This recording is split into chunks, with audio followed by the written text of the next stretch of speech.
Mateo Kapitulo 4 versikulo 18 hanggang 22. Minsan, naglalakad si Jesus sa tabi ng lawa ng Galilea. Nakita niyang naghahadyas ng lambat sa lawa ang dalawang mangingisda, si Simon na tinatawag ding Pedro, at ang kapatid niyang si Andres.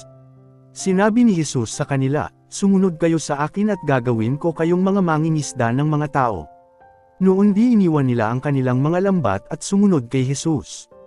Nagpatuloy siya ng paglalakad at nakita rin niya ang magkapatid na Santiago at Juan na mga anak ni Zebedeo. Sila'y nasa bangka kasama ng kanilang ama, at nag-aayos ng lambat. Tinawag din sila ni Jesus. Agad nilang iniwan ang bangka at ang kanilang ama, at sumunod kay Jesus.